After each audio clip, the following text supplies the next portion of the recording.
So when I was 16 and my sister Maggie was about 12, this song came out on the radio that pretty much changed our lives forever. It was such an amazing song, and it made her like really artistically challenged. Like she went on to like study guitar and be a makeup artist and be really super awesome. And it made me really want to have sex with Joe Elliott, the lead singer from Def Leppard. And so the song was "Pour Some Sugar on Me." Whew. Anyway, I could just go there in my head all day.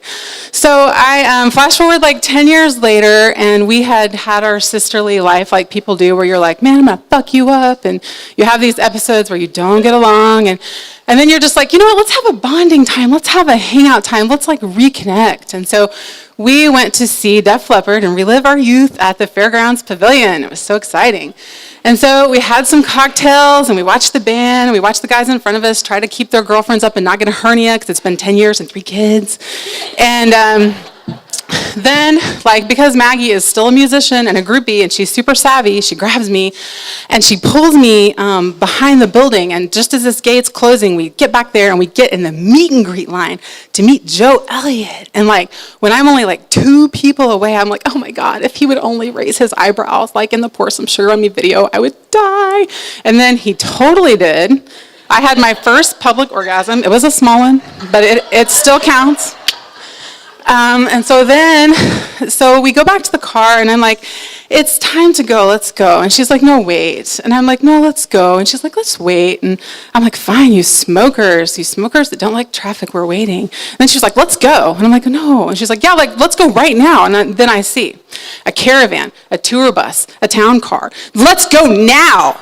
And she's a fucking stalker. And so she was like, let's go now. I was like, no, we're not going to chase them. She's like, we have to. I'm like, no. She's like, if you do not follow them, I will kill you. I will fucking kill you. I will come to your house while you're asleep, and I will kill you.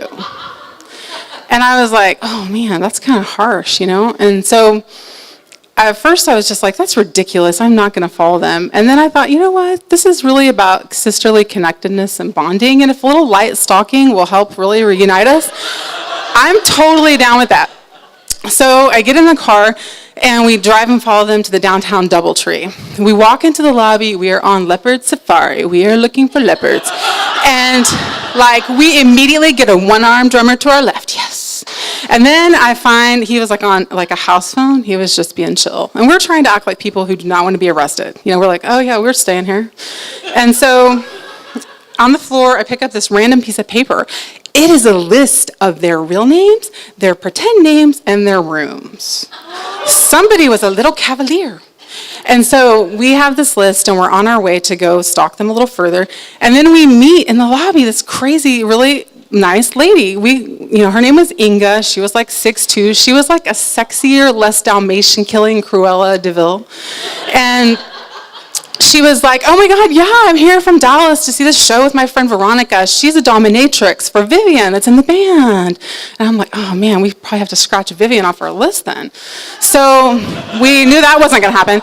But she was like, come back to our room later, let's hang out. And we're like, okay, yeah, sure, we'll be right there. Because we still had to go to floor 10 for some light stalking. So we get in the elevator's about to close, and then somebody pulls it open, and in our third leopard of the night. So he rides with us up to the 10th floor, where we pretend like we also have a room. And then he goes and like tries to get in his room. He can't work his key. I don't know if like American keys and British keys are different, but he has a problem. And we're just pretending we have a room in general. I think it's over there, you know? And then he was like, all right, could you guys do me a favor and watch my bags? My key's not working. I've got to get another key. And we're like, yeah, sure, absolutely, no problem. So then the longest 2 minutes of my life, where I'm like, do I go through his bag and steal his underwear, or do I watch it like a nice person? Do I go through his bag and steal his, and you're like having that conversation with yourself, and you're so close to taking the underwear, and he comes back. And so it doesn't happen. So then we like, okay, great. So we're going to go and see Inga. So we go down to Inga's room. We knock on the door. We walk in the door. Like, we're in there in like 3 seconds. She's like, here, guys. And she hands us both a pill. And I'm like, okay. But I eat it because I don't know what it is, but it's probably fun. And so I took it. And then she was like, let's go pick up some guys. And we're like, okay, sure. And so we didn't really know how to do that because we're socially awkward. We were homeschooled. And so like my theory, my whole plan with that was like, we'll go to TU, we'll go to the Quick Trip by TU and watch for boys there, because it's bound to be a high traffic area. So Maggie didn't want this girl to drive her car because she was wasted. So Maggie drove the wasted Inga's car, and I got in, and I had eaten my pill, but it hadn't kicked in yet, and we went to the Quick Trip. And sure enough, within 3 minutes, I had snagged 3 engineering students from Saudi Arabia who I'm pretty sure work at Hilti right now. I will put money that they're Hilti or Schlumberger right now. So we're like, hey, come back to our room and party. And we're so much more confident because we have Inga, we have Inga's Mercedes, and we've eaten pills. We're so cool. We've actually met 3 leopards, So we go back to the hotel room, and I'm thinking they're probably not going to come, because that was weird. But we're in the room, we're making cocktails, knock on the door. Guess who it is? 3 TU students with beer. So then we're hanging out, we're drinking beer with these guys, and in retrospect now, I think it was probably their biggest sin to date. I bet they burn in hell. I'm pretty sure that was all over. Because I've met guys like that since then, and girls like me, no, bad. But anyway, so we're sitting there, we're having a good time with them, and then I'm so sleepy, and Maggie was like, what's wrong with you? And I'm like, nothing.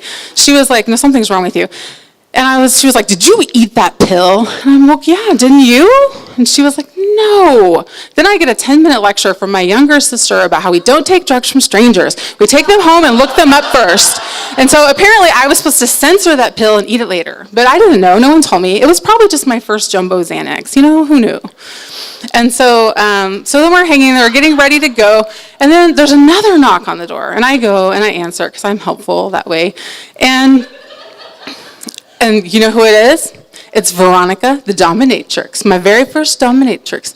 And she does not disappoint. She has brown hair. She's wearing black. She looks pissed off. She's been spanking someone for 3 hours, and it shows. And so I was just like, hey, But then we thought we should go, because we're in her room. It's 3 a.m, and she has leather tools. So we just decided it's a good time to go. So we leave, and then we go to 3rd and Admiral to the chicken coop, which is where Waffle House waitresses go to die. So no one has any teeth, and open carry has always been a thing. But so we go there, and we have our waffles and chicken, and then my adorable sister drives me home, where I'm passed out in the back, all messed up on rock music, Xanax, waffles, and sisterly love.